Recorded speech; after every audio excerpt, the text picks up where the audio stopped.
All right. Oh, yay, that may be a little too early. Excellent. Good evening. Good evening. Good evening. So there has I'm having a beer.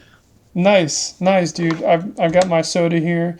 Just finished up some work related emails and yeah, Are you really finished with the work related emails? yeah, for the most part, yeah, Okay, then your brain is clear so I can flood it with ramblings. yeah, pretty much, dude. I mean, I ramble too, but I mean, I find this stuff Yeah. interesting. So there has been some new updates with 3i Atlas. Yes, I've got caught some too. Yeah. What do you think?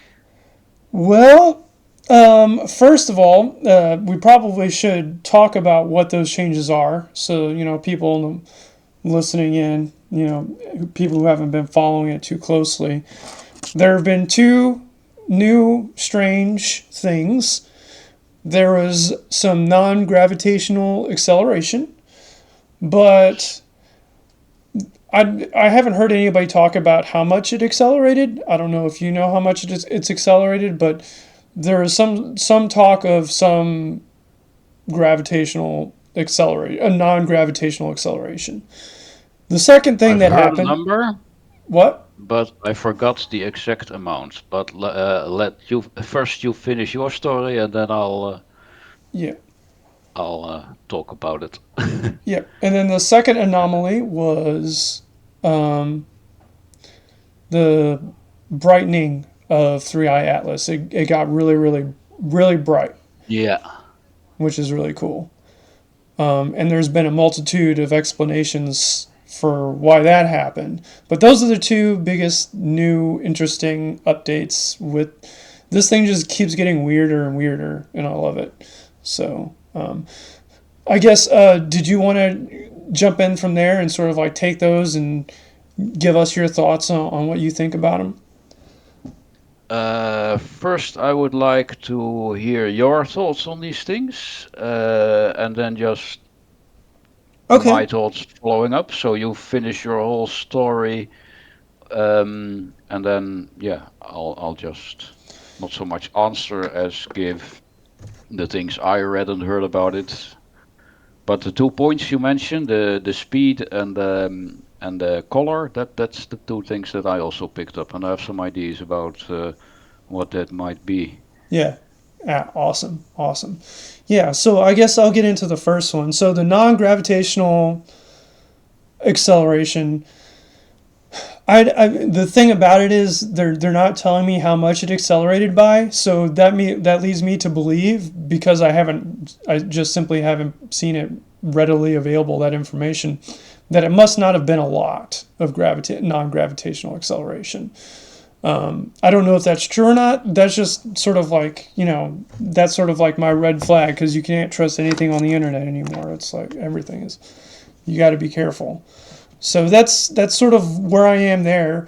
The if it's not a substantial amount for me, it doesn't really move the needle one way or the other. It's like could be natural, could not be.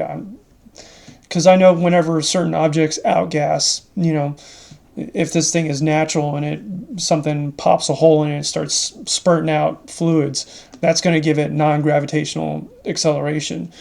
When non-gravitational acceleration gets exciting to me is if it continues to accelerate and continues to accelerate, tripling its speed, quadrupling its speed, 10 timesing its speed.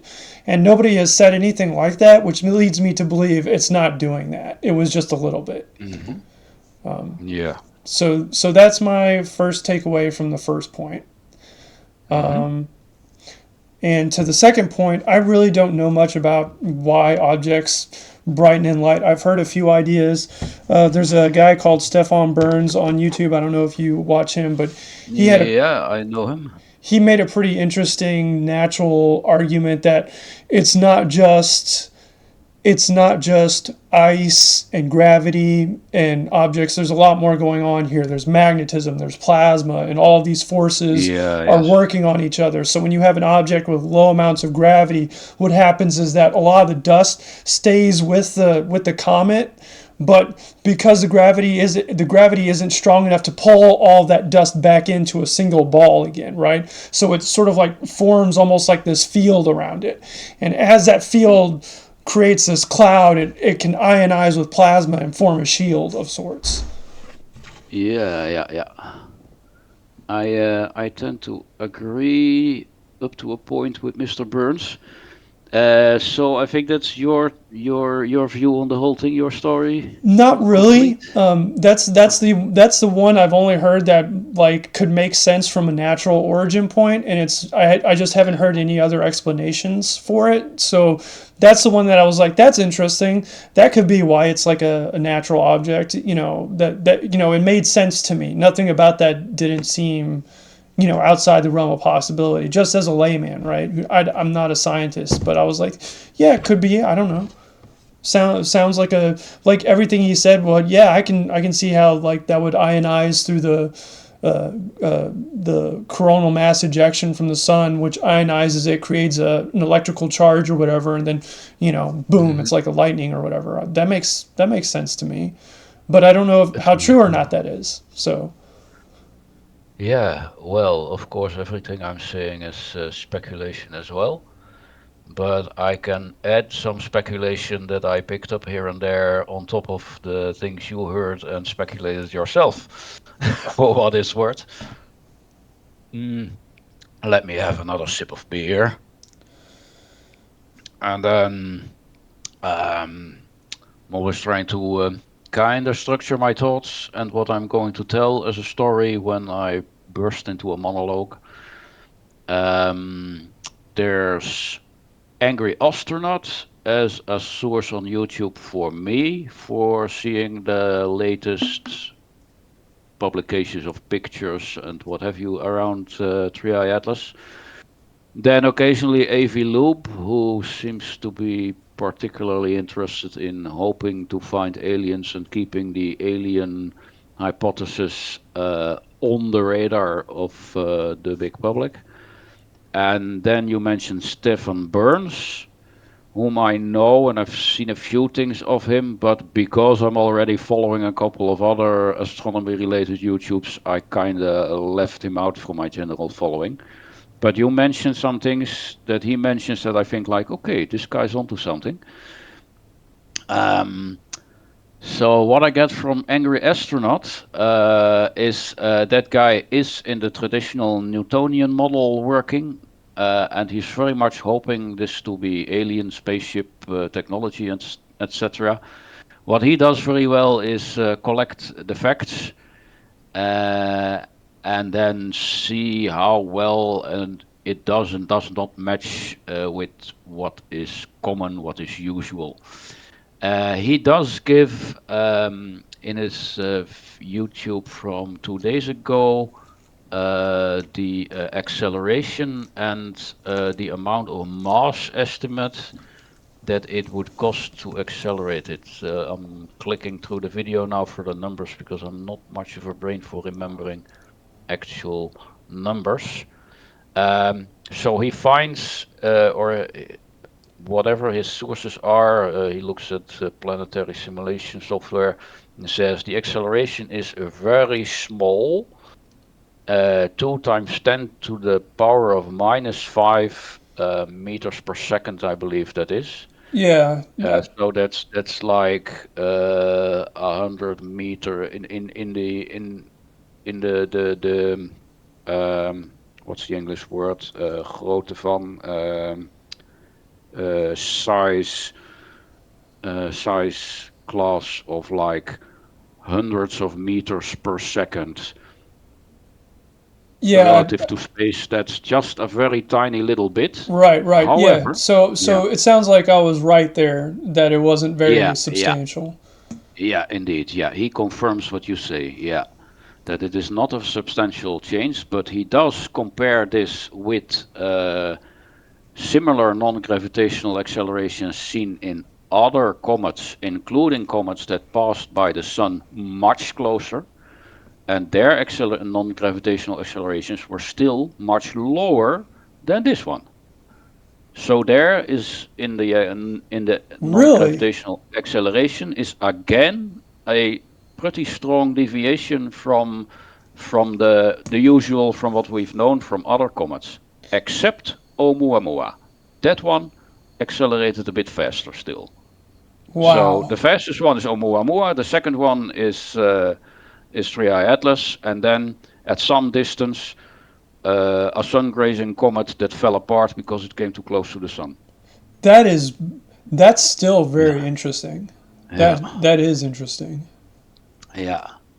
So then he goes on to work on the estimate, working from the estimated mass of 3I Atlas, which is itself pretty uncertain because of various factors I don't want to go into right now.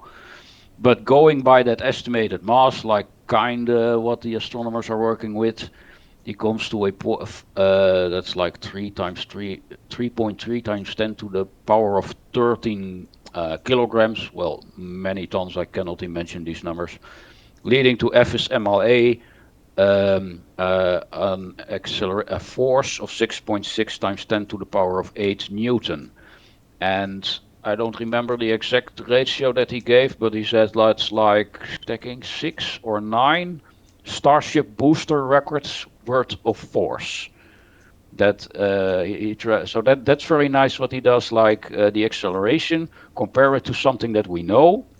Well, imagine, well, I forgot the right number, 6 or 9 Starship, SpaceX Starship boosters. You know, the big one with 33 engines. Hmm.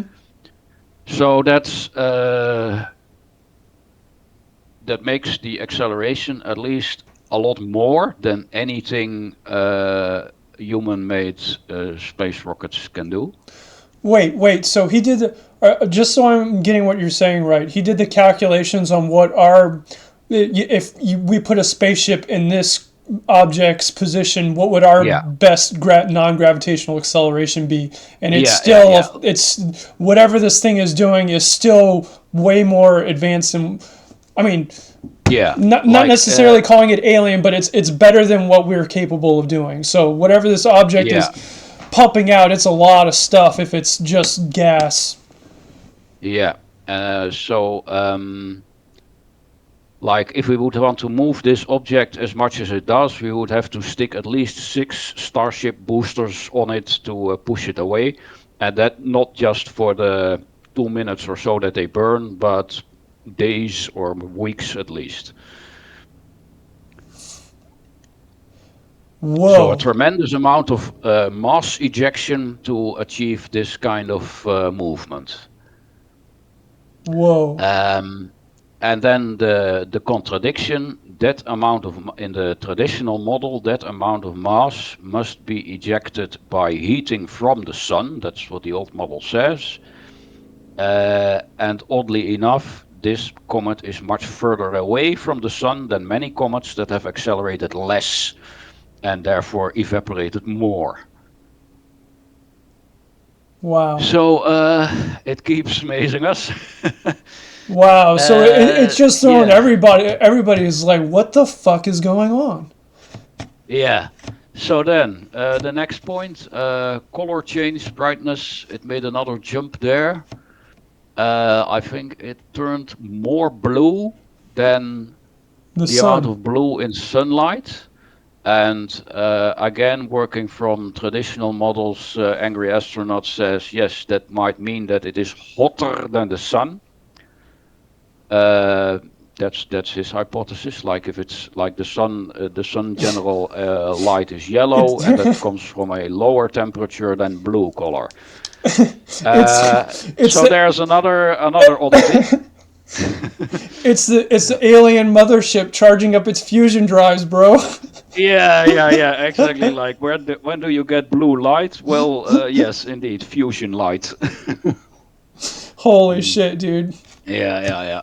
I mean, So I mean, like, I know it sounds crazy, but it actually almost like the more you explain it, the more it makes me go like, wait a minute, this might actually yeah. be. I'm not The saying it thing, is, but like the chances seem to be going the percentile of like chance for it to be alien seem to be going up, not down. I'm not saying that Yeah. it's like at like 40% or whatever, but to me, it's like that jumps it up from like 2 or 3% to maybe like 4 to 5%. Yeah. And yeah, there I want to is the expression temper your enthusiasm? Is that correct English? Well, still 4 or 5%. I mean, you know. Yeah, yeah, yeah. Because I have some other natural ideas about how this works within the realm of me understanding what is natural, because I'm a total amateur, which goes more of the way that you said that is Stephen Burns was explaining plasma and electromagnetism. Yeah. So I'll follow up for the. So I just described the size and visible nature of the two new anomalies, and then I try to apply the electric universe model, Okay. and then it becomes, well, I wouldn't be able to do the calculations, but it becomes plausible to me from a natural electric universe explanation. So I'm sorry, I would very much love to learn about alien life within my lifetime, but I'm still thinking this might well be natural. So my hypothesis here is this thing is certainly from outside the solar system, comes with a very different electric charge than the sun and its environment. And as it comes into closer contact with the electromagnetic field of the sun, the planets, and all the variations in the electromagnetic field of the sun as this field moves through the solar system, it makes several jumps in state of electromagnetic charge, which affects how the material of the comet's nucleus or the rock, the asteroid, the interstellar object move about the thing itself. So for the acceleration, the electric universe model uses the Lorentz force. If a charged object changes in its current state, if the current on it increases or decreases, it will affect its magnetic field, and it will affect its movement. So if you imagine the sun to be the high voltage end of an electric circuit, and the comet, the Triae Atlas, the low point, like the plus and the minus. Mm-hmm. So the sun would be the plus, the comet would be the minus. Then current will start to flow across it as soon as it manages to have enough of a conductor between these 2 points. This conductor would be the interplanetary plasma, which has several density differences spiraling outward from the sun and related to whatever planets, asteroids, comets, etc. have left behind. So as it moves through various densities of plasma, and therefore various changing in current coming from the sun or from nearby planets towards or through the object, that current will excite. You know what excite is in electron terms? They move Excite faster. ions. Yeah, it means that an atom's electrons are pushed to a higher orbit. Oh. And as such, they become charged, then they become an ion, and then they start moving. Okay. Because Okay. an Yeah. ion Okay. is either I positively remember. or negative. Yeah. Yeah, Yeah. Okay. yeah. Okay. And then, so the ions, because they are charged, they start moving along whatever electric or magnetic field is at their place. This, according to the electric universe theory, is the explanation why comets have these jets coming out of them, either sunwards, backwards, sidewards. They go all directions, mostly backwards, but also we've seen from space probes, if you look them up, that these jets, the space probes observed some comets close by, and then you see that there are jets actually sticking out at random places. So I guess these different jets are depending on whatever kind of material was on the surface of the object there, whatever charge state was there between various peaks and valleys on the object, whatever direction and side the comet was pointing on when it was moving through the current change. And as these comets are just like moons and planets, they rotate. Often they rotate quite in 3 dimensions, not just 2 like the moon. Mm-hmm.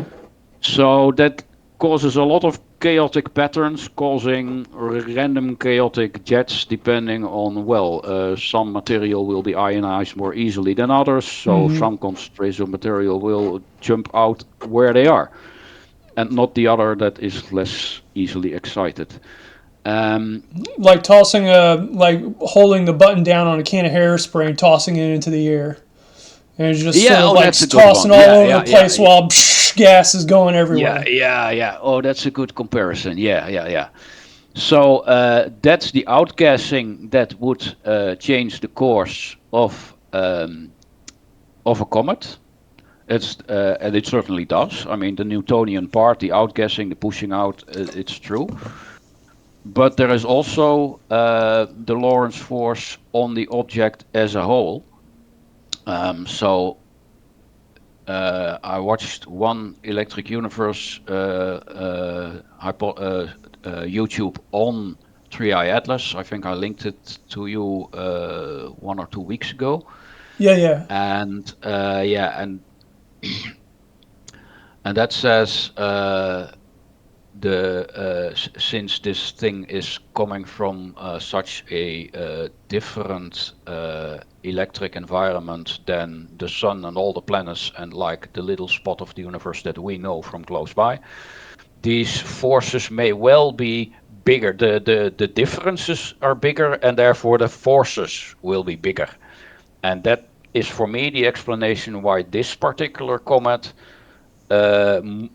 gets such a much bigger acceleration than all the normal comets, which are from inside the solar influence for the past 4 billion years. It's been it's basically it's this giant big fucking piece of nickel that's the size of a city that's been flowing through space, building up this negative charge, comes into our solar system, gets really close to the sun. There's a lot of electromagnetic energy being released as they sort of create that kinetic bond, and basically as it's flying away from the sun, there's a big shock and lights it up like a Christmas tree. Yeah, very well summarized. Yeah. And another effect of these quite strong effects is that these jets, all this gas, all this material that has been pushed out, is undergoing a similar big change in current. So the excitement level, the amount of orbits that the electrons of the molecules jump up, is a little bigger. And then they fall back down, and that is the moment that an atom emits a photon. And the bigger that jump down from an excited electron back down to its normal orbit is, the higher frequency is the light emitted, and therefore the more blue the light emitted is. Gotcha. So that's kind of my story about it.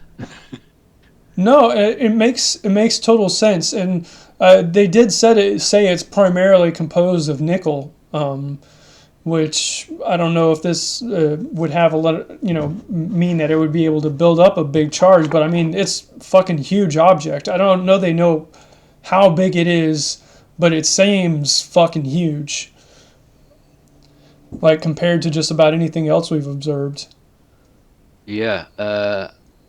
I don't know about the nickel composition. I've heard that there was a lot of nickel in its spectrum for a while, and Hmm. that it has by now evened out with iron. Oh, has it evened out So now? I don't know. yeah, at the start there was like a discrepancy in the usual nickel to iron ratio, and I forgot. I'm not sure. Maybe it hasn't evened out. I do remember Angry Astronaut saying, "Yeah, it's still too much nickel." And that can only be by industrial processes because in nature nickel and iron are always found together at a certain ratio, and this ratio is way off from the natural occurrence. Well, I think that like that's the natural occurrence in space around the sun. We're Yeah, and talking about I something also don't almost buy yeah, that because yeah, it's like yeah, how much dark matter is out there in the universe, and it's like dark matter is all this gravity. We have no idea what it's for, and that's like 60% of the universe. So whenever people say this is an abnormal composition, it's like 60, everything is abnormal outside of our solar system because we can't yeah, see it. exactly, yeah. So yeah, I don't. I just remember thinking that was interesting that it did have a lot of nickel in it, though. Um, Yeah, yeah, it certainly is in this spectrum. It certainly is one of its many anomalies from normal comets. Um, if that's responsible for the charge buildup, I don't know. I do think that they found some of the more usual components that there was the water and CO2 had hmm. also become active in a more normal ratio. Yeah. Um, let me see. There was a thought that I missed. Ah, yeah, the size or mass of the object. That's pretty hard still to estimate because to know the mass of an object, you can do that with Newtonian physics. Like if I have the speed and the acceleration, and I know the mass of the sun, I know the gravity at that distance from the sun, then I can deduce the mass. Because there are other effects than Newton's gravity working here, that becomes uncertain. And there is the other effect, like, oh, the size of the thing is very hard to gauge from pictures because there is already so much gas and plasma and Yeah. matter It's drifting basic. You around look it. at it, and it's just basic. You see this what looks to be like this giant fireball in space, but it's not a fireball. That's just a Yeah, yeah, giant yeah. cloud of dust, and the actual object is like the little dot in the middle. Yeah, and the action and the dot in the middle, the size of it is unclear because the light we see might come from just the object in the middle, but it might also come from a lot of the dust around it, which could be several kilometers on top of the object. And then there is the difference, like, is this all reflected light, or is this light created by emission from plasma effects? Plasma is often emitting light, as this color change would indicate. So there's the variables or the unknown variables of um, how much of the light is reflection of sunlight versus how much of the light is emitted by the object itself and by the gases around it. And there is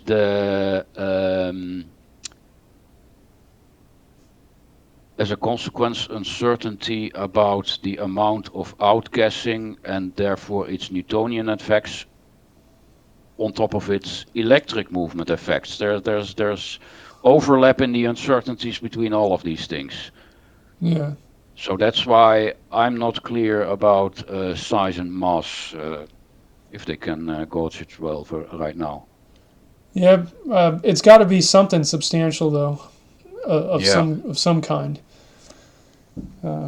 Yeah, but yeah, that's really cool. And I was just like, this thing just keeps getting more interesting. It doesn't. It's not just this object that just floats through space and then nothing happens. It seems like the more we observe it, it's a very dynamic situation. Which, even if it is a natural occurrence, this thing has been very entertaining to follow. It's like what's going to happen next. Yeah. I imagine things are going to die down as it's on the way out, though. It'll probably just float out off into space and then be gone.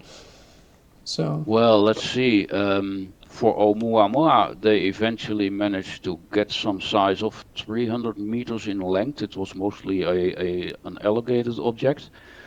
The estimates, taking in all the uncertainties, as according to an angry astronaut for 3i Atlas, are not 300 meters, but like several kilometers up to a few dozen kilometers. Like there's a very wide margin, but yeah, certainly the lower end of the margin is already way, way bigger than Oumuamua. yeah, Yeah, yeah. That's crazy. yeah. As for the dying down after this, let's see. Over in social media, uh, well, the woo-woo social media or those open to it are very much in alien mode again. One of my favorite VTubers, Leaflet, was very sharp about it, or one of her viewers, like, oh, they're talking about aliens again. What is going on in geopolitics, politics, whatever on Earth that they're trying to hide and distract us from? Yeah, So, yeah, that was a very good point. The alien talk will continue as long as that benefits those who control our media. yeah, and that's another thing. It's like I almost feel like the government would be withholding NASA these rover images from Mars. They Yeah. could it could 100% show that it's just a natural fucking object, and they're withholding it on purpose because it knows it'll drive the conspiracy theorists crazy on the internet. Yeah, yeah, yeah, and drive attention away from whatever shit is going on in, well, I don't know, I can name a dozen subjects around the world that they don't want us to think about. Yeah, I mean, Yeah, there's so much of that going on, yeah. and it only feels like it's getting worse. Uh, yes, I must say, my anxiety has been pretty high ever since the lockdown started. Yeah. Are you are is because I know Europe looks Europe is in really dire straits now. Are you still in Europe? Yeah, I'm in Holland. Have Never. they submitted to the DEI mass importation crisis that has been slowly taking Europe Uh, down? Yes, but there has been a turning around there as well. However, last week we had elections. Yeah, it's a long story, of course. Let me try to keep it short. The people have elected a, a progressive leaning parties, a slight majority for the progressive leaning parties after the previous slightly conservative leaning government fell. Uh, as such, it is, yeah, it's typical. We've been very much under progressive control for a long time. The previous government has stood for some 2 years after a long time of trying to form it. The conservatives in Holland are bickering too much amongst each other, and that broke them again now. So I'm kind of nervous about the new government because they would be not strongly, but certainly somewhat pro-immigration, whereas the current dysfunctional government is mildly against mass immigration. And that is one of the biggest issues on the minds of people over here, with the usual way of trying to associate people that are concerned about mass immigration with dark things from history that I'd rather not talk too much about because they were pretty fucking bad during World War II over here.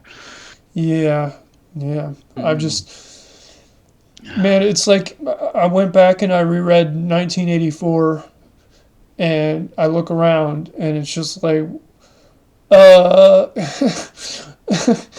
uh, Yeah, it's yeah, and that has been that feeling that you express with is what I've been having certainly since 2020.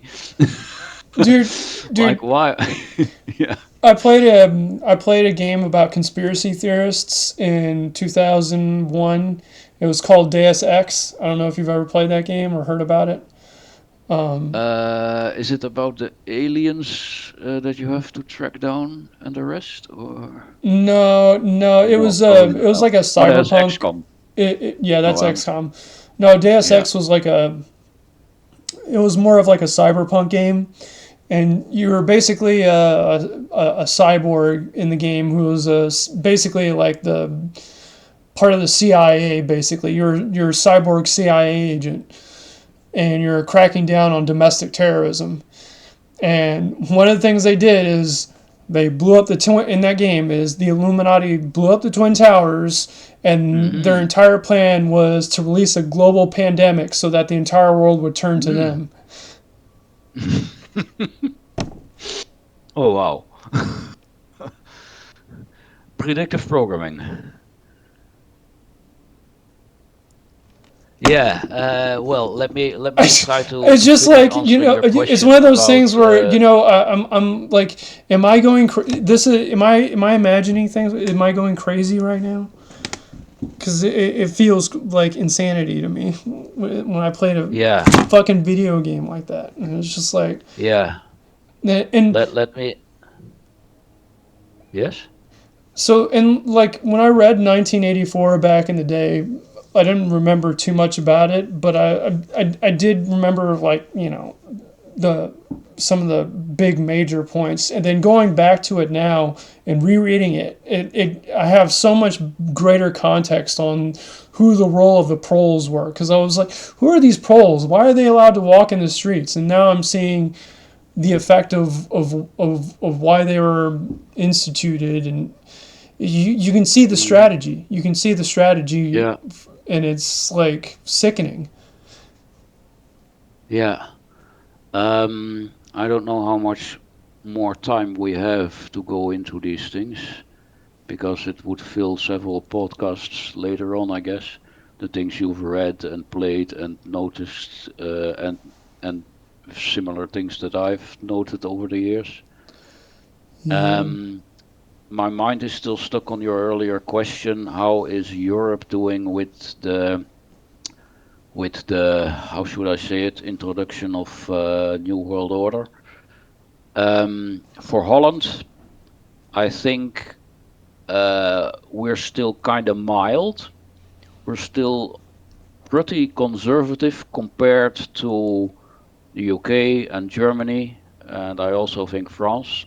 I would say Holland and Denmark are still pretty much controlled socially by the native population and not by the elites as much as Germany and the UK are. Um, Yeah. of course, this is a podcast, so I have to be kind of careful how I say things. That kind of paranoia has entered my life pretty badly since 2020. Um, an Every example would be the naming of the Netherlands. Up to 5 years or so, 10 years, somewhere between that, it was perfectly normal for um, non English speaking people, whether American, British, or somewhere else, to call the Netherlands Holland. Since 10 to 5 years ago, they are starting to call it the Netherlands, the official name, instead of the Pars Pro Toto name that we used, just like I use America when I mean the United States of America. Yeah. Um, This itself is an illustration of the Homogenization. forced language change that we have had in the past 10 years or so. It's been pretty obvious in the names used for countries and cities. And and and, And and it's like in 1984, it's kind of suggested that they live in Britain, but they call it Oceania, the name of the country. So yeah, yeah. they're it's a complete total sort of deconstruction of people's sense of nationalism. hmm Yeah. So what's going on with these names, I think? Like, um, they want to force people into a um, politically correct respect for the natives of a certain country or city by forcing people that speak other languages than the inhabitants to use a certain name for those places. Yeah. This is just one instance of the things that are going on. So I would suspect that cultural powers in Holland, in the Netherlands, have been pushing in, say, the United Nations. Oh, don't call us Holland anymore. Call us the Netherlands. I, for one, I do not mind you to call us me from Holland. I'm fine with it. When I grew up, I was taught in school people from the US call this place Holland, and that's okay. And I just was okay if that's the name they use for it. Of course, I call your place America, which is not exactly America and certainly not United States of America. It's just language, and I accept Yeah, that. and But they there's are not a trying single. to force people from other languages to use a word that is alien to their language, and well, sorry, where was I going with this? You No, were no, asking no, DEI in Holland. This yeah, is one tiny example of what's been going on, but I think it is reducing in the last couple of years because in social media, especially YouTube, I notice a lot of Dutch people just continuing the word Holland when speaking to non Dutch speaking people. For most Dutch people, it's no problem to call us Holland. We are not insulted if you don't say the Netherlands but Holland, even though powerful culture people are trying to make you fear to use the word Holland. Do I make that clear? it's there's gonna be a Yeah. there's gonna be a I think we're already in sort of like a, how the Cold War between America and Russia. I think we're in like a global cold civil war. I feel like every single citizenship right now is in a cold civil war with their own governments. Yeah, oh, that's a good way to put it. Yes. It's like there aren't people dying, but it's like it's constant propagandization. It's a Yeah. constant. It feels like whoever the elites, whether they're the European established elites, the elite circles around every nation, it feels like they feel like something's up for grabs and they're making their move. Yeah, yeah. So You summarize things very well.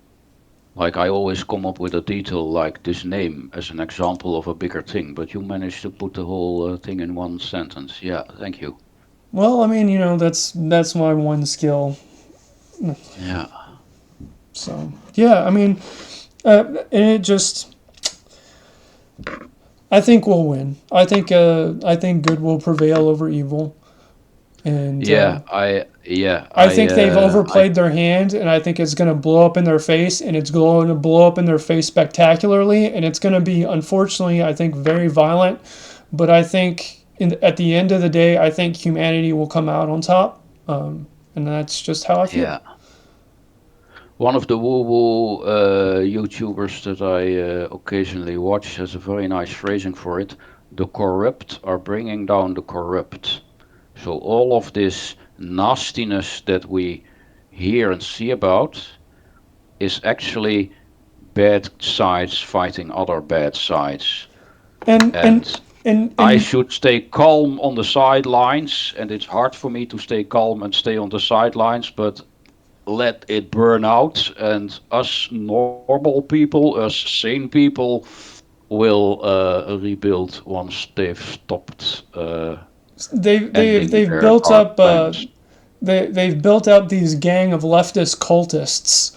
But the problem with Yeah, the gang of leftist cultists is that they're fucking psychos, and then they start eating each other if yeah, you yeah, take too yeah, long, and it feels like their plans aren't going fast enough, and they're starting to eat each other. yeah. What worries me, like I think the same, the purity spiral and that kind of stuff. On the other hand, I think like, yeah, but we have examples where these things did manage to carry on for decades and Oh, it's bring going to take a long it. time. It's going to take a long Yeah, time, and I still think there's going to be violence in the future, unfortunately. yeah, yeah, yeah. Like But I mean, that's just how it is. the what's it called? The Taipei Rebellion lasted some 30 years and cost the lives of 50 to 200 million. They cannot even count it. People. The Soviet Union stood for some 80 years, even though this purity spiral infighting was going on all the time. The financial system with usury and rent and fake money has been around for 300 years, despite all the infighting amongst banks and groups and all the Yeah. paper money world. Um, so yes, I think I do hope this time it will not take so long, and that here in the West, the corrupt will bring down the corrupt within the next few years, and then we can start building something sane. Because I do think that like 30% of the people of the world have become awake to these things. Yeah, I'd and say another problem 30% in is Europe. In Africa, I'd say even 40% because they are African people, in my opinion, are generally more grounded in reality. I think the Asians are pretty awake to a lot of stuff, seeing what's going on in Indonesia. yeah. Um, I think the South Americans. I think actually, in regards to being awake to the shit, uh, Western countries are kind of lagging behind, with the UK influence area being the worst. Like the US people are pretty awake, and people in Eastern Europe are pretty awake, but people in Western Europe and the UK, Canada, Australia, New Zealand, they're still pretty bamboozled. Yeah, Europe. I think Yeah, I feel lucky that I live in America. That I feel like we're doing all right. yeah, yeah, I do worry for after what it's going to happen after Trump, because yeah, if the wrong people get in power again, I think that's game over. But yeah. so we've still got some rocky times ahead of us. But they're talking about Trump for a third term, and I don't know if that's going to be a good idea either. There's a lot of landmines how this could go south. Yeah, yeah. I do So see a lot of people that I think would be good successors for him, like Tulsi Gabbard, J.D. Vance, Hexet, a couple of others. There's a yeah, lot of good people doing there. Yeah, yeah, and I don't know if they'll do this, but they were talking about could Trump run as vice president, or is he done? I don't know. I don't even know my own I fucking don't know country. the law either. Yeah, I'd say there's something to say for being having only 2 terms, like our because they former might Prime just Minister Rutte. He ruled for 12 years, and well, I it mean, was like that's the yeah. I could see Trump pulling some shit where it's like, I'm running for vice president and JD Vance is the president now. And he's like, I'm just a Yeah, vice yeah. president. I mean, Putin did something similar. This eventually he took a step back, became prime minister for a term, and now he's back as president for a long time. Yeah. Yeah, Yeah, he could very well be the first king yeah, of America. yeah, yeah, yeah. Actually, well, that's how much time do you have left? I think there are several processes and teams repeating. Like I do think that in a way the United States has a couple of royal families. Oh yes. And they're the Bushes, they're the Kennedys, they're Mm-hmm. the Clintons, and now maybe a new dynasty of the Trumps. Yeah. Well, and see, the thing is when you look back on the Roman Empire, it, history doesn't repeat, but it rhymes, as Dan Carlin says. Yeah. Yeah, yeah. It's like you can see the parallels with Trump and Caesar, because even though Caesar was also from an affluent family at the time, he was kind of not at the top, and he was kind of an outsider considered Yeah, compared to the yeah, he rest of was. the Yeah. Roman Senate. So it was basically him as an outcast versus the entire Senate, and it feels like Yeah, we're getting that with Trump versus like the Bushes and the Kennedys and stuff yeah, now. yeah, yeah, indeed. And when you've got Yeah, fucking Dick Cheney, the fucking Darth Vader of 2003, endorsing Kamala Harris, like yeah, we live in yeah, La La Land. But it's like my liberal relatives who fucking hated Dick Cheney in 2003. They're like, well, that just shows you how bad Trump is. And I was like, oh they're yeah, completely captured. It's yeah, unfortunate. yeah, yeah, yeah. Well, glad talking to you about these things Yep. because indeed many of my friends and family are also pretty captured in that side.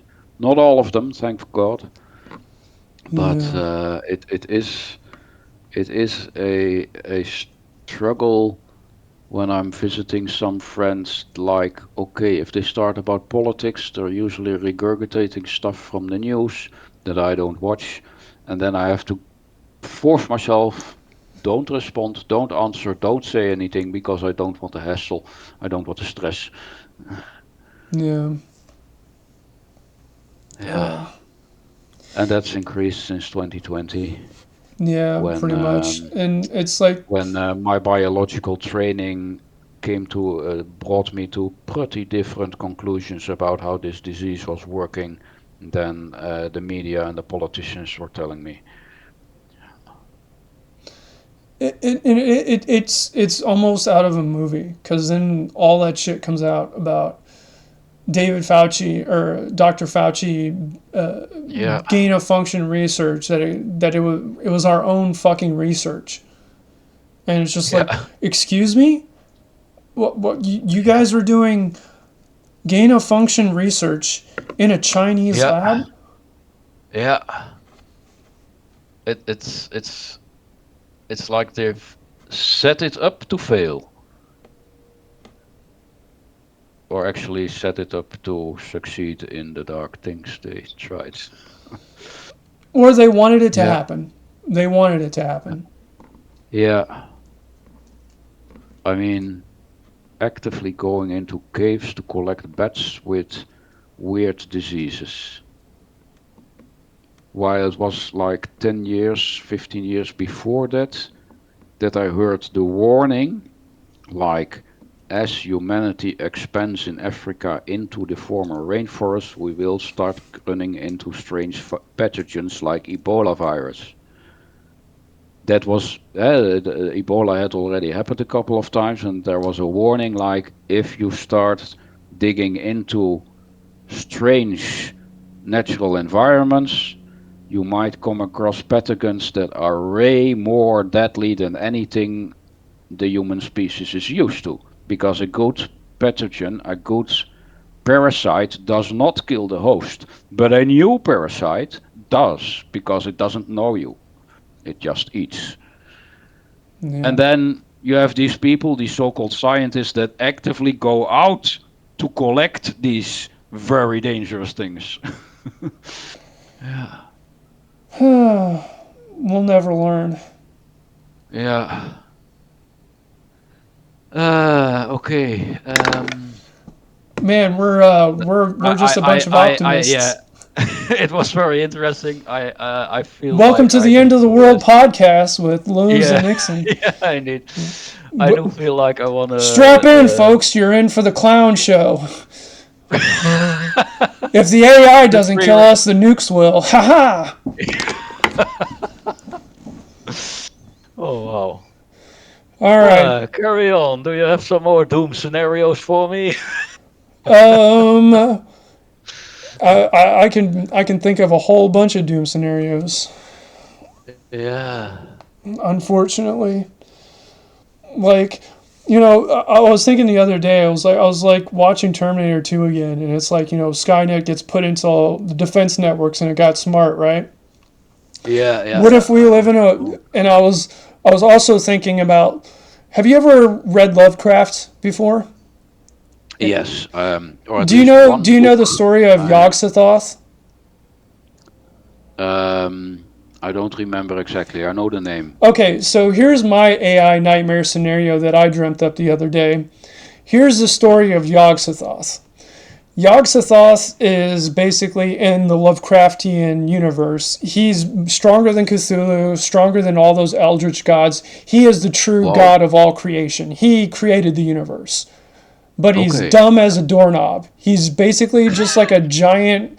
He's basically got the intelligence of an amoeba, but he's got the entire power of multiple universes combined within him. But he's basically a giant interstellar amoeba, Oh dear. completely brainless, just a mindless eater, but with infinite power.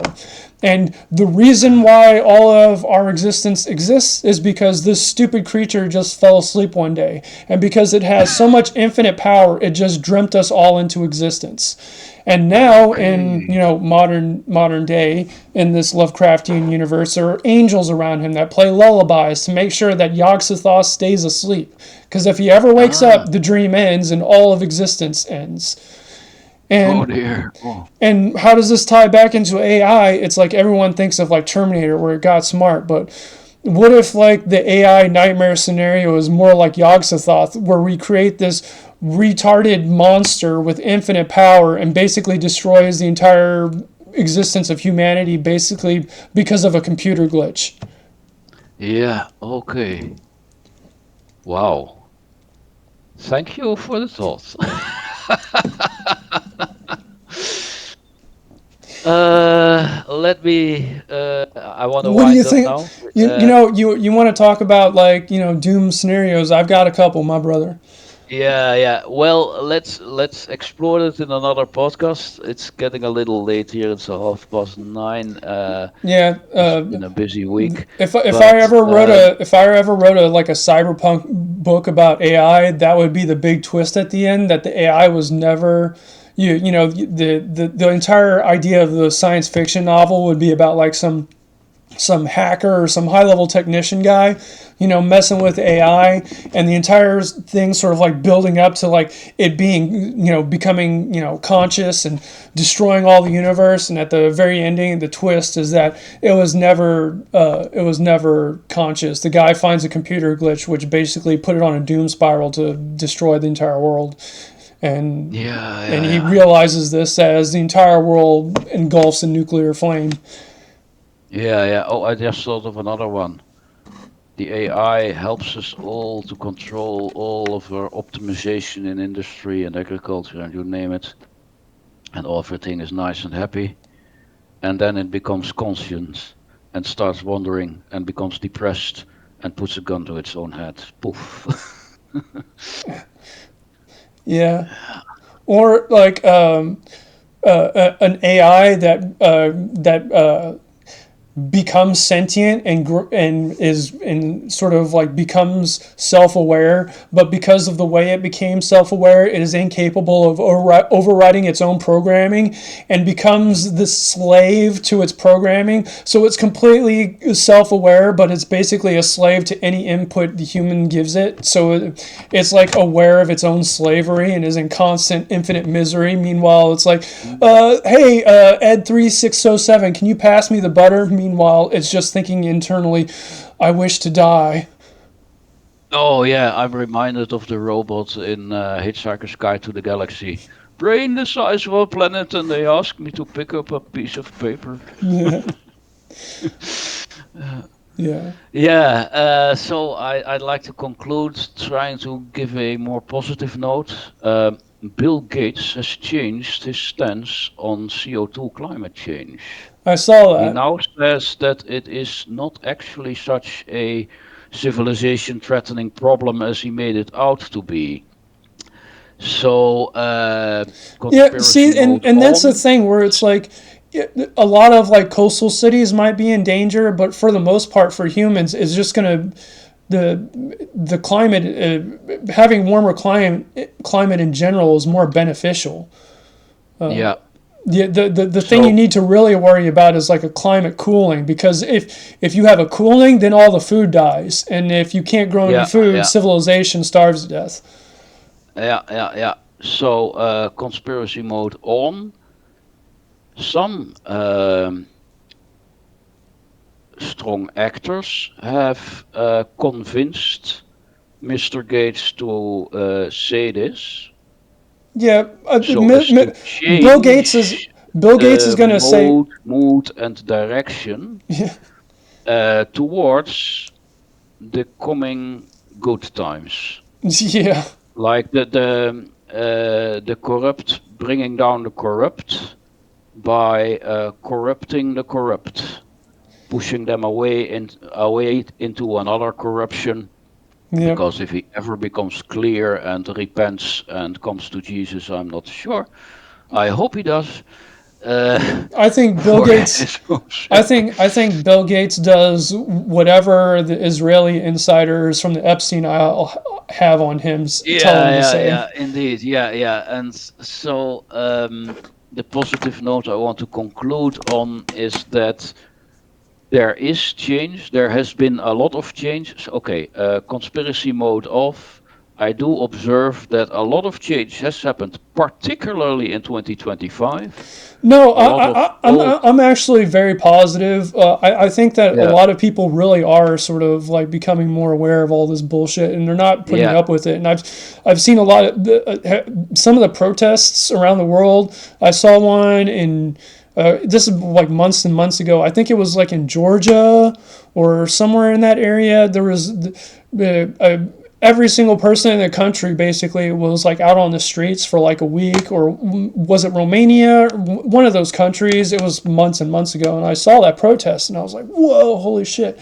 And the British were like protesting. So I think a lot of people yeah, are getting fed up with it. yeah. So, as I say, I do think that we're moving in a positive direction, and the bad things that are still happening are mostly waking more people up to how they have been And I think that's part of lied the, yeah. to and abused. And even though I like the current, well, I'm not optimistic about the last week's election outcome. As far as I know, it's been largely because of an overweight media attention to their preferred candidate.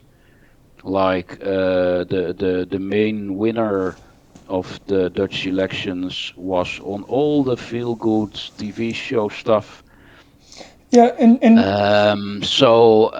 But I do think that the consequence of whatever they are gonna do is just going to make more people wake up to how unfair government actually is to normal working people.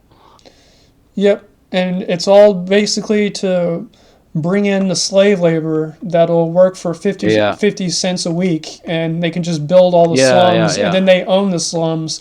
So the people who are paying rent at those slums with their 50 cents a week, are just giving it back to the people that work them. yeah. So it's basically just slavery with a bunch of extra steps. Yeah. In Europe, I always think like somehow we always converge back to feudalism. And it's interesting how like so many leftists are like, we don't want slavery, we want immigration, and they don't even understand that the only reason why the people in power who are supporting that is because they basically just want to turn illegal immigrants into slaves and replace everybody in the country with slaves. Yeah. I mean, everybody in the West is in debt, and that's a bondage. Yeah. Yeah. So, yeah, I'm trying to stay optimistic, but I worry too much. I do think we will see more of the old systems break up in the coming few months, and new systems, new ways of creation and creativity show up in the coming year. That's I'll what say I one expect. thing. I'll say one thing though. I think the anytime a NASA scientist says it's just a comet, I'm gonna believe some fucking psycho on YouTube with 3,000 viewers going, "I think it's aliens, man." I'll 100% believe that guy over the NASA scientist because at least I know that guy is a psycho. When this NASA Yeah, scientist puts on a fancy hat and a fancy little suit and says, "I'm with yeah, the yeah, yeah, government, believe me," it's like, yeah, okay, okay, sure, whatever you yeah, say. yeah, yeah. The honesty, estimate for me is like, is this person speaking on behalf of some institute, or is he speaking on behalf of himself? And more often than not, there's a coercion sort of going on because if you say the Yeah, wrong thing, you're gonna lose your reputation, you're gonna lose your funding, and you're not a part of the yeah, club anymore. yeah, So, anyways, until next time, I think that's a good place to end it. Um, yeah, yeah. all right, dude. These are a lot of fun. Hey, I thank enjoy you very these. much.